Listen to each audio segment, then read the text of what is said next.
White হাউসের situation রুমে এখন একটাই প্রশ্ন ঘুরপাক খাচ্ছে, যুক্তরাষ্ট্র কি ইরানে হামলা করবে? আর যদি করে সেটা কেমন হবে? মার্কিন প্রেসিডেন্ট ডোনাল্ড ট্রাম্প তার জাতীয় নিরাপত্তা দলকে খুব স্পষ্ট করে একটি বার্তা দিয়েছেন। যদি যুক্তরাষ্ট্র ইরানে হামলা করে তাহলে সেটা হতে হবে খুব দ্রুত, খুব শক্তিশালী। আর সবচেয়ে গুরুত্বপূর্ণ কথা, এই যুদ্ধ যেন আফগানিস্তান বা ইরাকের মতো দীর্ঘ ক্লান্তিকর যুদ্ধে পরিণত না হয়। এনবিসি নিউজের এক প্রতিবেদনে বলা হয়েছে, ট্রাম্প চান এমন একটি সামরিক পদক্ষেপ যা একেবারে চূড়ান্ত আঘাত হবে, যাতে ইরানের সংকট কয়েকদিনের মধ্যেই শেষ হয়ে যায়, মাসের পর মাস ধরে না চলে। কিন্তু এখানেই সমস্যা। ট্রাম্পের উপদেষ্টারা তাকে নিশ্চিত করে বলতে পারছেন না যে শুধু একটি মার্কিন হামলাতেই ইরানের সরকার ভেঙে পড়বে, বরং উল্টো আশঙ্কা আছে ইরান ভয়ঙ্করভাবে পাল্টা হামলা চালাতে পারে। আর সেই হামলা সামাল দেওয়ার মতো পর্যাপ্ত সেনা ও অস্ত্র হয়তো এখনও পুরোপুরি প্রস্তুত নেই যুক্তরাষ্ট্রের। এই অনিশ্চয়তার কারণেই হোয়াইট হাউস এখন বিকল্প পরিকল্পনা নিয়ে ভাবছে। আলোচনায় আছে লিমিটেড স্ট্রাইক বা সীমিত হামলার কথা, অর্থাৎ শুরুতে ছোট পরিসরে আঘাত করা হবে, পরিস্থিতি খারাপ হলে পরে বড় হামলার পথ খোলা থাকবে। তবে প্রকাশ্যে ট্রাম্প শক্ত অবস্থানই দেখাচ্ছেন। ডেট্রয়েটে এক বক্তব্যে তিনি ইরানের বিক্ষোভকারীদের উদ্দেশ্যে বলেন, সাহায্য আসছে। তিনি বলেন, ইরানের পরিস্থিতি খুবই নাজুক। ট্রাম্প সরাসরি ইরানিদের বলেন, তোমরা আন্দোলন চালিয়ে যাও, যারা হত্যা করছে, যারা নির্যাতন করছে তাদের নাম লিখে রাখো, তারা বড় মূল্য দেবে। ট্রাম্প জানান তিনি ইরানের কর্মকর্তাদের সঙ্গে সব ধরনের বৈঠক বাতিল করেছেন, পাশাপাশি ইরানের সঙ্গে ব্যবসা করা দেশগুলোর ওপর নতুন শুল্কও কার্যকর করেছেন। তার ভাষায়, make Iran great again. Iran একসময় মহান দেশ ছিল, কিন্তু এখন কিছু দানব সেটাকে দখল করে নিয়েছে। এরপর ওভাল অফিসে ট্রাম্প বলেন, নতুন গোয়েন্দা তথ্য অনুযায়ী ইরান নাকি বিক্ষোভকারীদের হত্যা বন্ধ করেছে এবং ফাঁসি কার্যকর করার পরিকল্পনাও স্থগিত করেছে। এই দুই বিষয় ছিল তার রেড লাইন, যা অতিক্রম করলে যুক্তরাষ্ট্র সামরিক পদক্ষেপ নিতে পারে। তবে তিনি সতর্কভাবে বলেন, আমরা দেখব পরিস্থিতি কোন দিকে যায়। সাংবাদিকরা প্রশ্ন করলে ট্রাম্প বলেন, নির্ভরযোগ্য সূত্র থেকে তাকে জানানো হয়েছে যে কোনো ফাঁসি হবে না, যদিও তিনি নিজেও স্বীকার করেন সব তথ্যের সত্যতা এখনও নিশ্চিত নয়। কিন্তু পর্দার আড়ালে ভিন্ন চিত্র। মার্কিন কর্মকর্তারা বলছেন, ট্রাম্প এখনও হামলার জন্য পুরোপুরি প্রস্তুত।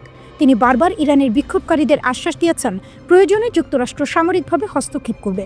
ট্রাম্প তার লক্ষ্যগুলো জাতীয় নিরাপত্তা দলের সামনে তুলে ধরেন। এরপর পেন্টাগন সেই অনুযায়ী বিভিন্ন সামরিক পরিকল্পনা তৈরি করে। হোয়াইট হাউস জানিয়েছে, সব অপশন এখনও টেবিলে আছে। এদিকে মার্কিন সেন্ট্রাল কমান্ড সম্ভাব্য হামলার প্রস্তুতি নিয়েছে, তবে আশঙ্কা আছে ইরান আরও বিপজ্জনক হয়ে উঠতে পারে। তারা যুক্তরাষ্ট্রের ঘাঁটি বা ইসরায়েলের মতো মিত্রদের ওপর হামলা চালাতে পারে। এই কারণে কাতারের আল উদেইদ ঘাঁটি থেকে শত শত মার্কিন সেনাকে নিরাপদ জায়গায় সরিয়ে নেওয়া হয়। যুদ্ধের জন্য পুরো সেনা সমাবেশ না হলেও বিমান, জাহাজ ও সেনারা প্রস্তুত রয়েছে সীমিত হামলার জন্য। যুক্তরাষ্ট্রের সঙ্গে উত্তেজনা। ট্রাম্প কার্ড কি ইরানের খোরামশার 4 ক্ষেপণাস্ত্র? মধ্যপ্রাচ্যে উত্তেজনা আবারও বাড়ছে। একদিকে যুক্তরাষ্ট্রের কড়া ভাষা, অন্যদিকে ইরানের পাল্টা শক্তি প্রদর্শন। এই পরিস্থিতিতে আলোচনার কেন্দ্রে এসেছে ইরানের নতুন ব্যালিস্টিক ক্ষেপণাস্ত্র খোরামশার 4। অনেক বিশ্লেষকের মতে যুক্তরাষ্ট্রের চাপের জবাবে এটিই এখন তেহরানের সবচেয়ে বড় ট্রাম্প কার্ড। খোরামশার 4 কেন গুরুত্বপূর্ণ? ইরানের দাবি অনুযায়ী খোরামশার 4 একটি অত্যন্ত শক্তিশালী ব্যালিস্টিক ক্ষেপণাস্ত্র। এটি সর্বোচ্চ 1500 কিলোগ্রাম ওজনের ওয়ারহেড বহন করতে পারে, যা ইরানের ক্ষেপণাস্ত্র বহরের মধ্যে অন্যতম ভারী। সাধারণভাবে একটি ক্ষেপণাস্ত্র যত বেশি ওজন বহন করতে পারে, তার ধ্বংস ক্ষমতাও তত বেশি হয়। বিশ্লেষকরা বলছেন, এখানে ইরান ইচ্ছাকৃতভাবে দূরত্ব বাড়ানোর চেয়ে প্রচণ্ড শক্তিশালী হামলার সক্ষমতা বাড়ানোর দিকে বেশি জোর দিয়েছে।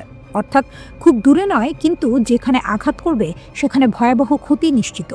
এই ক্ষেপণাস্ত্রটি তৈরি হয়েছে ইরানের রাষ্ট্রায়ত্ত প্রতিরক্ষা সংস্থা অ্যারোস্পেস ইন্ডাস্ট্রিজ অর্গানাইজেশনের তত্ত্বাবধানে। প্রযুক্তিগত সক্ষমতা কি বলছে? খোরামশার 4 একটি তরল জ্বালানি চালিত ক্ষেপণাস্ত্র। এর মানে হলো এটি উৎক্ষেপণের সময় খুব দ্রুত গতি পায় এবং উচ্চ থ্রাস্ট তৈরি করতে পারে। ইরানি সূত্রগুলো বলছে, এর স্বল্প ফ্লাইট টাইম এবং ম্যানুভারেবল ওয়ারহেড এটিকে আরও বিপজ্জনক করে তুলেছে।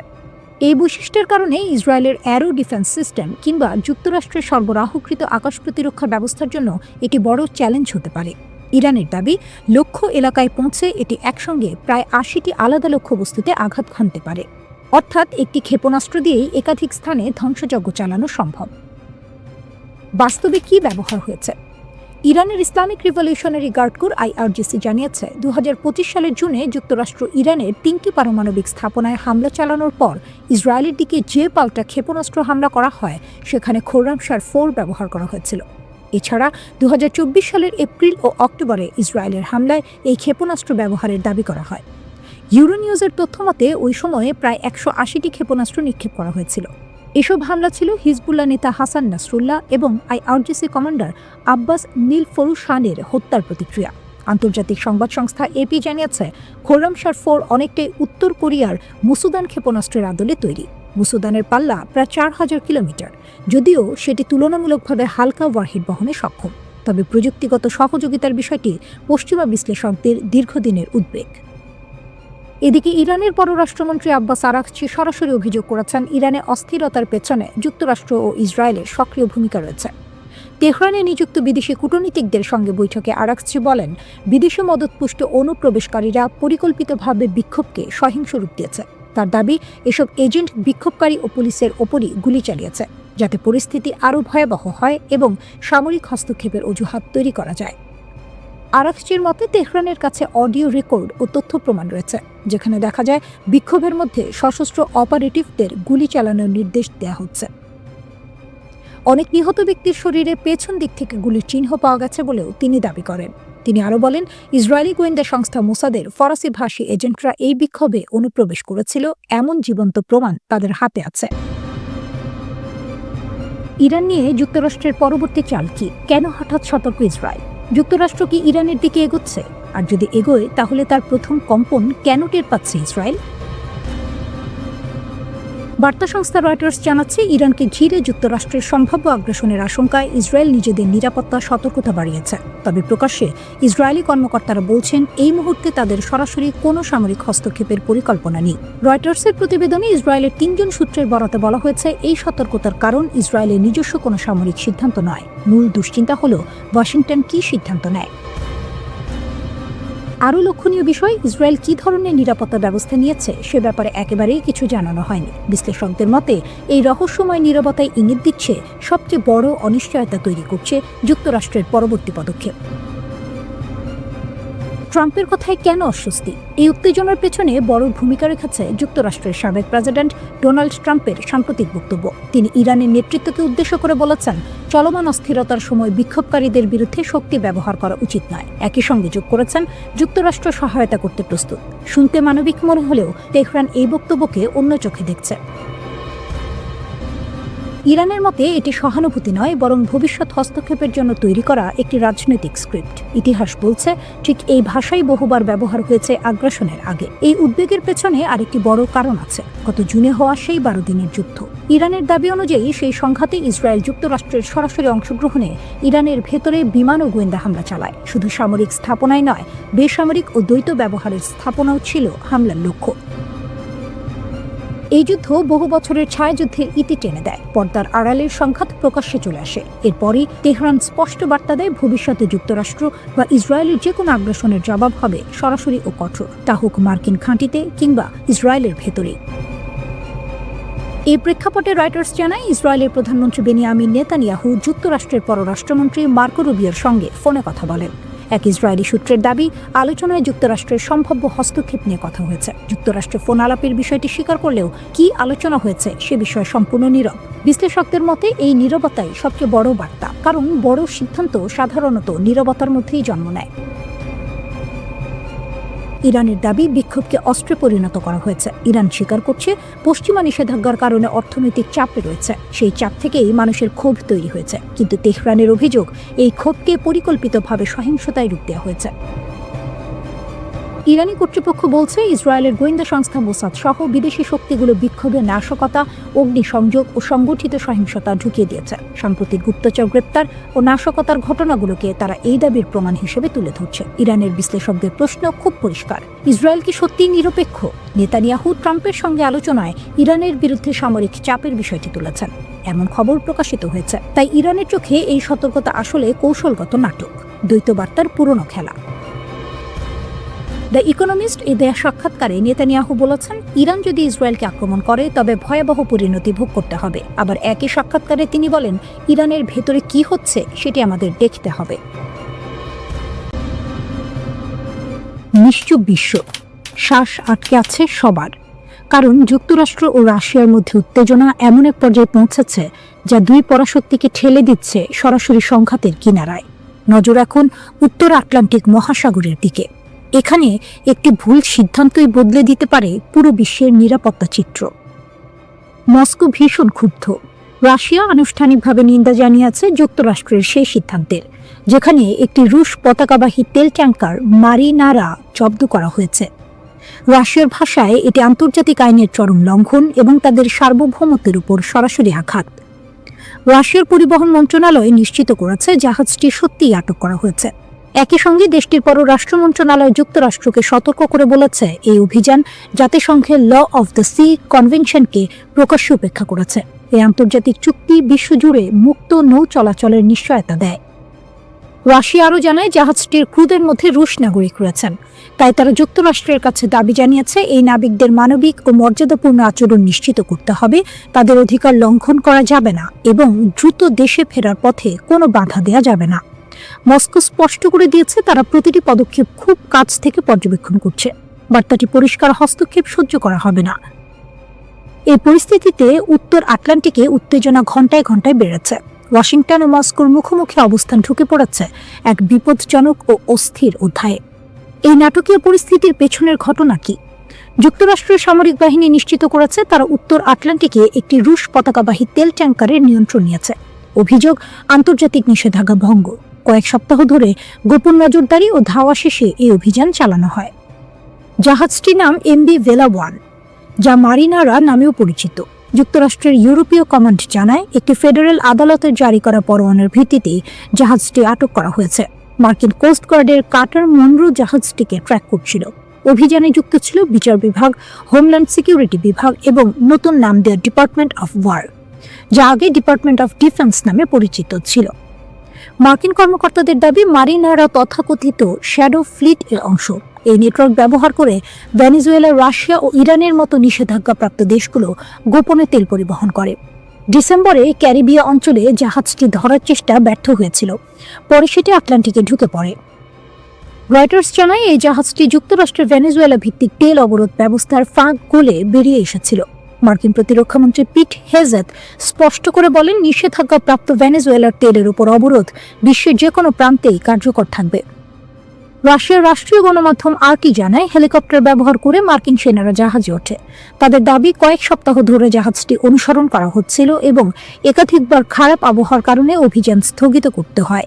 এক পর্যায়ে মারিনারা আইসল্যান্ডের বিশেষ অর্থনৈতিক অঞ্চলের খুব কাছাকাছি চলে যায়, যা পরিস্থিতিকে আরও স্পর্শকাতর করে তোলে। রয়টার্স পরে জানায় ওই সময় আশেপাশে একটি রুশ সাবমেরিন ও একটি নৌযানও অবস্থান করছিল। যদিও সরাসরি সংঘর্ষ হয়নি, তবু পটভূমি ছিল ভয়ঙ্কর। আফগানিস্তানের মাইদান ওয়ারদাক প্রদেশে একটি অজ্ঞাত পরিচয়ের মানববিহীন আকাশযান বা ড্রোন ভেঙে পড়েছে। স্থানীয় গণমাধ্যমের প্রতিবেদনে বলা হচ্ছে এই ড্রোনটি সম্ভবত যুক্তরাষ্ট্রের তৈরি MQ-9 রিপার। ঘটনাটি ঘটেছে প্রাদেশিক রাজধানী মাইদান শার শহরের কাছাকাছি এলাকায়।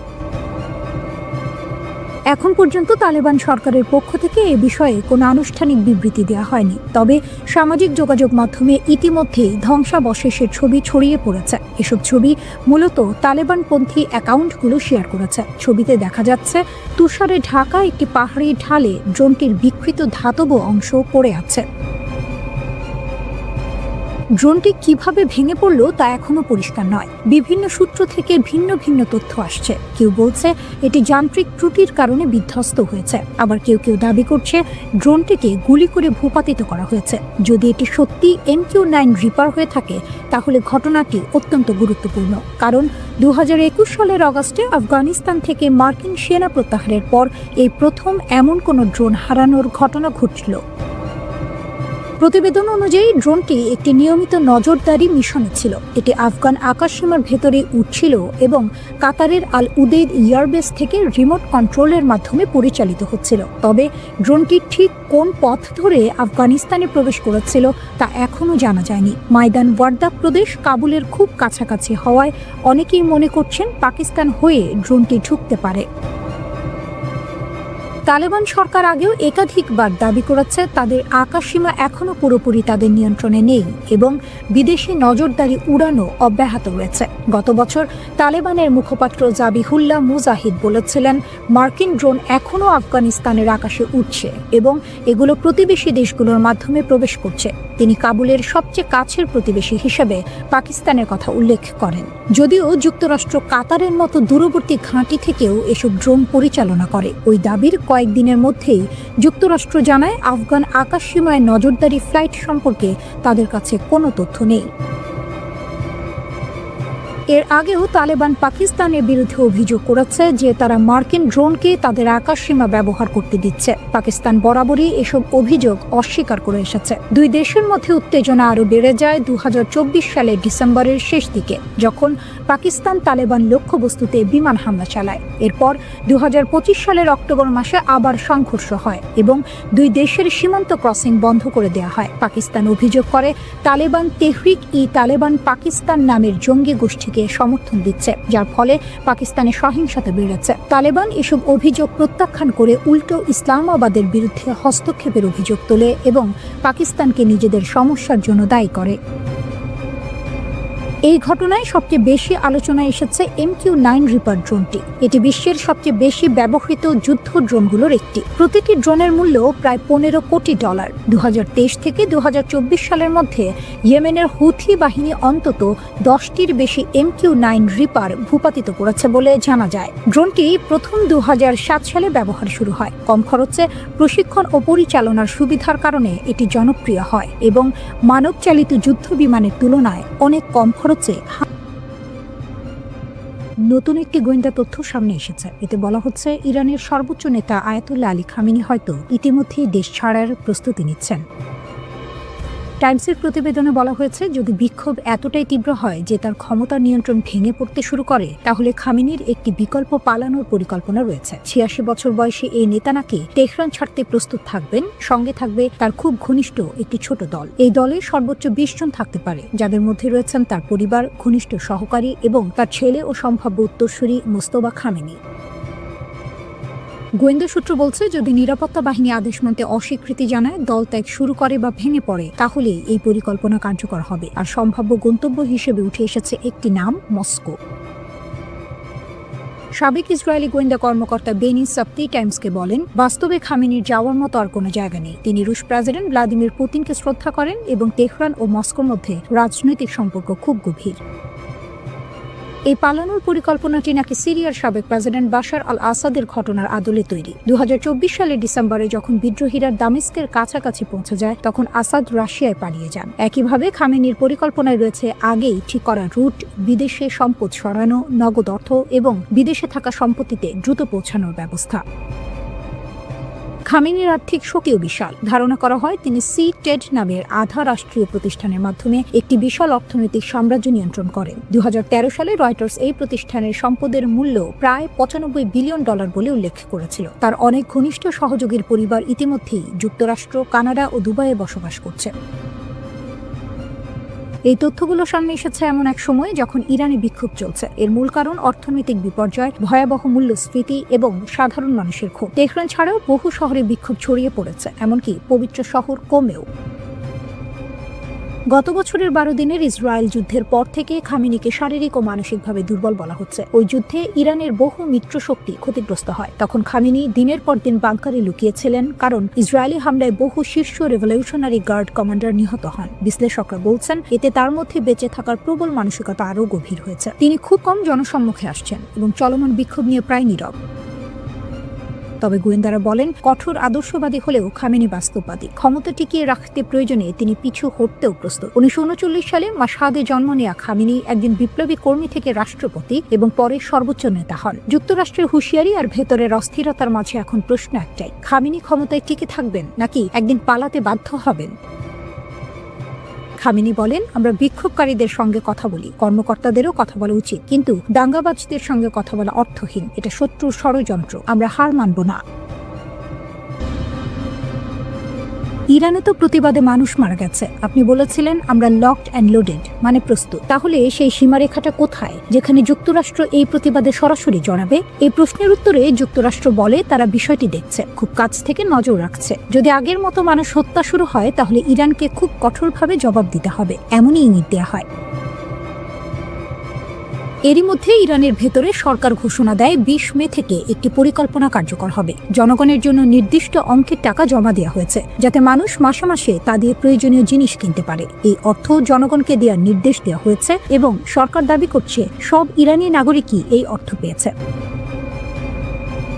কিন্তু বাস্তবতা ভিন্ন। বিদেশি মুদ্রার দাম অনিয়ন্ত্রিতভাবে বাড়ছে, বিনিময় হারের কোনো স্থিরতা নেই, প্রতিদিন দাম ওঠানামা করছে। এর ফলে ব্যবসায়ী ও দোকানদাররা কাজ করতে পারছেন না। সরকারের দাবি এটা স্বাভাবিক নয়, এটা শত্রুপক্ষের কাজ। সরকার বলছে শত্রুরা টাকা দিয়ে বা উস্কানি দিয়ে কিছু লোককে ব্যবসায়ীদের পেছনে লাগিয়েছে, যারা ইসলাম, ইরান এবং ইসলামী প্রজাতন্ত্রের বিরুদ্ধে স্লোগান দিচ্ছে। সরকারের ভাষায় এখানে একটি পার্থক্য আছে। তারা বলে প্রতিবাদকারীদের সঙ্গে কথা বলা যায়, কর্মকর্তাদের উচিত তাদের কথা শোনা, কিন্তু দাঙ্গাবাজদের সঙ্গে কথা বলে কোনো লাভ নেই। দাঙ্গাবাজদের কঠোরভাবে দমন করতে হবে, শত্রুর সামনে মাথা নত করা হবে না। জনগণের সমর্থনে শত্রুকে হাঁটু গেড়ে বসতে বাধ্য করা হবে, এটাই সরকারের অবস্থান। ইরানের সর্বোচ্চ নেতা আয়াতুল্লাহ আলী খামেনি যখন বলেন আমরা শত্রুর কাছে মাথা নত করব না, তখন বিশ্বের অন্যতম প্রভাবশালী প্রযুক্তি উদ্যোক্তা ইলন মাস্ক প্রকাশ্যে পাল্টা জবাব দেন, ইন ইয়োর ড্রিমস। এই মন্তব্য সামাজিক মাধ্যমে ঝড় তোলে। কিন্তু ইরানের ভেতরে বিষয়টি শুধু কথার লড়াই নয়, দেশ জুড়ে প্রতিবাদ ছড়িয়ে পড়ার সঙ্গে সঙ্গে খামেনি আরও কঠোর হন। তিনি প্রতিবাদকারীদের নাগরিক নয়, বরং দাঙ্গাবাজ বলে আখ্যা দেন। নিরাপত্তা বাহিনীকে নির্দেশ দেন দমন করতে। তিনি বিদেশি শক্তিকে দায়ী করেন এবং বলেন ইরান পিছু হটবে না। বাজারের ব্যবসায়ীরা ঐতিহাসিকভাবে ইসলামী ব্যবস্থার সমর্থক বলে সরকার দাবি করে। সরকার স্বীকার করে ব্যবসায়ীদের অভিযোগ পুরোপুরি ভুল নয়। মুদ্রার অবমূল্যায়ন, ডলারের অস্থির দাম ব্যবসা করা অসম্ভব করে তুলেছে। কিন্তু সরকারের অভিযোগ এই বৈধ ক্ষোভকে কাজে লাগিয়ে কিছু শক্তি দেশ অস্থিতিশীল করতে চাইছে। এটাকে তারা সম্পূর্ণ অগ্রহণযোগ্য বলে ঘোষণা করে। এই আন্দোলন ছড়িয়ে পড়েছে ২৫টি প্রদেশের ৬০টি শহরের ১৭০টির বেশি স্থানে। কুর্দি রাজনৈতিক গোষ্ঠীগুলো দেশ জুড়ে ধর্মঘটের ডাক দিচ্ছে। আন্তর্জাতিক প্রতিক্রিয়াও বাড়ছে। ইউরোপীয় ইউনিয়ন সংযম দেখাতে বলছে, সংলাপ চাচ্ছে। এদিকে যুক্তরাষ্ট্র, ইসরায়েল এবং পশ্চিমা বিশ্ব ইরানকে আরও চাপে রেখেছে। এই চাপ আরও বেড়ে যায় যখন যুক্তরাষ্ট্র ভেনেজুয়েলার প্রেসিডেন্ট নিকোলাস মাদুরোকে আটক করে। ইলন মাস্ক বলেন এটা সব স্বৈরশাসকদের জন্য বার্তা। ট্রাম্প প্রশাসন বলে তারা শক্তির মাধ্যমে শান্তি চায়। আমেরিকা ফার্স্ট নীতির কথা পুনরায় বলা হয়। কারাকাস থেকে তেহরান ক্ষমতার পরীক্ষা চলছে। প্রশ্ন একটাই, ক্ষমতায় টিকে থাকতে ইরানের নেতৃত্ব কতদূর যাবে? ইরানে বিক্ষোভের 5টি বিষয় যা জানা জরুরি। ইরানের বিভিন্ন শহরে ব্যাপক বিক্ষোভ ছড়িয়ে পড়েছে, কিন্তু এগুলোর পেছনে কী কারণ এবং এগুলো কোথায় পৌঁছাতে পারে? রিপোর্ট আল জাজিরার। জীবনযাত্রার খরচ নিয়ে উদ্বেগ বাস্তব। ইরান বিশ্বের সবচেয়ে সীমাবদ্ধ দেশগুলোর মধ্যে একটি। বিভিন্ন আন্তর্জাতিক নিষেধাজ্ঞার দেশটির আমদানির উপর নির্ভরতা পরিস্থিতিকে আরও খারাপ করছে এবং মুদ্রাস্ফীতি বাড়াচ্ছে। মুদ্রাস্ফীতি বাড়িয়েছে খাদ্যপণ্যের দাম গড়ে গত বছরের তুলনায় ৭২% বেড়েছে। দুধের দাম এই বছর 6 গুণ এবং অন্যান্য জিনিসের দাম 10 গুণের বেশি বেড়েছে। বিক্ষোভগুলো বড় আকারে। শুধু তেহরানের গ্র্যান্ড বাজারের দোকানদারদের অর্থনৈতিক প্রতিবাদ থেকে শুরু হওয়া আন্দোলন নতুন বছরের আগেই ইরানের ৩১ প্রদেশের অন্তত ১৭ প্রদেশে ছড়িয়ে পড়েছে। হাজার হাজার মানুষ দেশের বিভিন্ন জায়গায় প্রতিবাদে অংশ নিয়েছে এবং নিরাপত্তা বাহিনী কিছু জায়গায় জোরপূর্বক প্রতিক্রিয়া দেখিয়েছে। ইরানের ফার্স্ট নিউজ এজেন্সি জানিয়েছে দক্ষিণ পশ্চিম ইরানের গর্ডেগানে নিরাপত্তা বাহিনীর সঙ্গে সংঘর্ষে ৩ জন মারা গেছে। আরও ৩ জন আজনা এবং একজন কুহদাস্টে মারা গেছে। সরকার কিভাবে প্রতিক্রিয়া দেখাবে তা বোঝা কঠিন। তেহরানের পূর্ববর্তী কঠোর প্রতিক্রিয়ায় বিক্ষোভকারীদের মৃত্যুর ঘটনা ঘটে। তবে এখন পর্যন্ত বিচ্ছিন্ন সংঘর্ষ ছাড়া পেজেশকিয়ান সরকার সরাসরি দমন অভিযান চালাতে না দিয়ে বৈধ দাবিগুলো শোনার প্রস্তুতি দেখাচ্ছে। বিক্ষোভকারীদের উদ্বেগ মোকাবিলায় সরকার কেন্দ্রীয় ব্যাংকের নতুন গভর্নর নিয়োগ দিয়েছে। আব্দুল নাসের হেম্মাতি রিয়ালের পতনের পর অর্থনৈতিক স্থিতিশীলতা পুনঃপ্রতিষ্ঠার প্রতিশ্রুতি দিয়েছেন। মঙ্গলবার উচ্চশিক্ষা মন্ত্রণালয় তেহরান বিশ্ববিদ্যালয় এবং 2টি প্রধান বিশ্ববিদ্যালয় থেকে ক্যাম্পাস নিরাপত্তা ব্যবস্থাপনা কর্মকর্তাদের সরিয়েছে। স্থানীয় সংবাদ মাধ্যম জানিয়েছে তাদের অপসারণের কারণ ছিল সম্প্রতি ছাত্র বিক্ষোভ মোকাবিলায় ব্যর্থতা এবং আচরণগত সমস্যা। অতীতে ব্যাপক বিক্ষোভ ঘটেছে। 2022 সালে 22 বছর বয়সী মাহসা আমিনীর আটককালে মৃত্যুর পর ইরানে ব্যাপক বিক্ষোভ ছড়ায়। আমিনীর জানাজার পর পশ্চিমের শহর সাককেজে মহিলারা তাদের হিজাব খুলে প্রতিবাদ জানায়, যা পরে দেশের অন্যান্য অঞ্চলে ছড়ায়। সরকারের নিষ্ঠুর প্রতিক্রিয়ায় হাজার হাজার মানুষ গ্রেপ্তার হয়েছে, টিয়ার গ্যাস এবং গুলি ব্যবহার করা হয়েছে এবং মানবাধিকার সংস্থার মতে শতাধিক মানুষ অবৈধভাবে নিহত হয়েছে। 2024 সালে জাতিসংঘের বিশেষজ্ঞদের তদন্তে সরকারের প্রতিক্রিয়াকে মানবতার বিরুদ্ধে অপরাধ হিসেবে চিহ্নিত করা হয়েছে, যা তেহরান কর্তৃপক্ষ মিথ্যা এবং পক্ষপাতমূলক বলে অস্বীকার করেছে। মোরালিটি পুলিশ 2022 সালের ডিসেম্বর সাময়িকভাবে স্থগিত করা হয়, তবে পরের বছর পুনরায় প্রতিষ্ঠা করা হয়। তবে হিজাবের নিয়মাবলী এখন তুলনামূলকভাবে শিথিল। বিক্ষোভ আরও তীব্র হতে পারে। মার্কিন প্রেসিডেন্ট ডোনাল্ড ট্রাম্প বিক্ষোভ নিয়ে মন্তব্য করেছেন। তিনি বলেছেন, ইরান যদি শান্তিপ্রিয় প্রতিবাদীদের হত্যা করে, আমেরিকা তাদের উদ্ধার করবে। আমরা প্রস্তুত এবং লকড অ্যান্ড লোডেড। ইসরায়েলি পররাষ্ট্র মন্ত্রণালয় তাদের ফার্সি সোশ্যাল মিডিয়ার প্রাক বিপ্লবী ইরানি প্রতিকৃতি পোস্ট করেছে, যেখানে সিংহ সূর্যের উপর হাত রেখে ঘড়ির দিকে তাকাচ্ছে। পোস্টে লেখা ছিল, অন্ধকারের বিরুদ্ধে লড়তে ইরানি সিংহ ও সিংহিনীর উদয়। রিপোর্ট অনুযায়ী ট্রাম্প এবং ইসরায়েলি প্রধানমন্ত্রী বেনিয়ামিন নেতানিয়াহু আরও হামলা এবং লেবাননের হিজবুল্লাহকে টার্গেট করার আলোচনা করেছেন। ইরান জানিয়ে দিয়েছে, ইসলামিক রিপাবলিক অফ ইরানের ওপর যে কোনো নির্মম আগ্রাসনের উত্তর হবে কঠোর এবং প্রতিরোধমূলক। নিউ ইয়র্ক, বরফের শহর, ইতিহাসের শহর, আর এখন রাজনীতির নতুন মানচিত্র। 2026 সালের প্রথম সকাল। ক্যালেন্ডারের পাতা উল্টেছে, কিন্তু নিউ ইয়র্কে বদলেছে তার চেয়েও বেশি কিছু। লোয়ার ম্যানহাটনের সিটি হলের সামনে দাঁড়িয়ে এক তরুণ রাজনীতিক বলছেন, আজ থেকে আমাদের জন্য শুরু হচ্ছে এক নতুন অধ্যায়। এই কণ্ঠস্বর জোহরান মামদানি, 34 বছর বয়সী এক গণতান্ত্রিক সমাজতন্ত্রী, নিউ ইয়র্কের প্রথম মুসলিম মেয়র। আর সেই মানুষটি যিনি শপথ নেওয়ার কয়েক ঘন্টার মধ্যেই ইসরায়েলপন্থী একটি নির্বাহী আদেশ বাতিল করে বুঝিয়ে দিলেন, এটি শুধু ক্ষমতা বদলের গল্প নয়, এটি দৃষ্টিভঙ্গির সংঘর্ষ। হিমাঙ্কের নিচে তাপমাত্রা -10 ডিগ্রি, তবু হাজার হাজার মানুষ জড়ো হয়েছিল সিটি হলের সামনে। কেউ পতাকা হাতে, কেউ সন্তান কোলে, কেউ আবার কেবল ইতিহাসের সাক্ষী হতে। নিউ ইয়র্ক যেন সেদিন আরেকবার প্রমাণ করল, এই শহর কেবল ইট পাথরের নয়, এই শহর মানুষের। পবিত্র কোরআন ছুঁয়ে শপথ নিলেন মামদানি। মুহূর্তটি ছিল প্রতীকী, কিন্তু বার্তাটি ছিল রাজনৈতিক। নিউ ইয়র্কের ইতিহাসে প্রথমবার একজন মুসলিম মেয়র শুধু ক্ষমতায় এলেন না, তিনি নিজের পরিচয় নিয়েই এলেন। শপথের পর তার ভাষণ ছিল নরম কণ্ঠে উচ্চারণ করা এক রাজনৈতিক বজ্রপাত। তিনি বললেন, আমাকে বলা হয়েছিল মানুষের প্রত্যাশা কমিয়ে রাখতে, আমি তা করব না। আমি ছোট প্রত্যাশার রাজনীতি বদলাতে এসেছি। এই একটি বাক্যে বোঝা গেল নতুন মেয়রের দর্শন কি। মামদানির রাজনীতি সুবিধার নয়, সাহসের। বিনামূল্যে বাস সেবা, সাশ্রয়ী ভাড়া, শিশু পরিচর্যা, এসব কাগজে প্রতিশ্রুতি নয়, বরং নিউ ইয়র্কের শ্রমজীবী মানুষের দৈনন্দিন জীবনের প্রশ্ন। আর সেই কারণেই হাজার হাজার মানুষ শীতে দাঁড়িয়ে হাততালি দিয়েছে, স্লোগান তুলেছে। এই অভিষেক শুধু একটি অনুষ্ঠান ছিল না, এটি ছিল এক ধরনের গণজমায়েত। প্রথমবারের মতো ব্লক পার্টি। মারে স্ট্রিট থেকে লিবার্টি স্ট্রিট, 7টি ব্লক জুড়ে মানুষ, 4000 নিবন্ধিত অতিথি, আর বাকিরা ইতিহাসের অতিথি। বাংলাদেশে বংশোদ্ভূত নিউ ইয়র্কবাসীরাও ছিলেন সেখানে। তাদের চোখে ছিল আশা, এই শহরে তাদের কণ্ঠস্বর আরও দৃশ্যমান হবে। কিন্তু মামদানির যাত্রা শুরু হলো আরও স্পষ্ট বার্তা দিয়ে। অভিষেকের কয়েক ঘন্টার মধ্যেই তিনি বাতিল করলেন সাবেক মেয়র এরিক অ্যাডামসের জারি করা সব নির্বাহী আদেশ, বিশেষ করে সেই নির্দেশনা যেখানে মেয়র কার্যালয়ের কর্মকর্তাদের ইসরায়েল বর্জন বা বিনিয়োগ প্রত্যাহার আন্দোলন থেকে দূরে থাকার কথা বলা হয়েছিল। এই সিদ্ধান্ত শুধু প্রশাসনিক নয়, এটি আদর্শিক। এটি বলছে নিউ ইয়র্ক সিটি আর কোনো নির্দিষ্ট পররাষ্ট্রনৈতিক অবস্থানের দাস নয়। এটি বলছে মেয়র কার্যালয় এখন মত প্রকাশের স্বাধীনতার বিপক্ষে দাঁড়াবে না।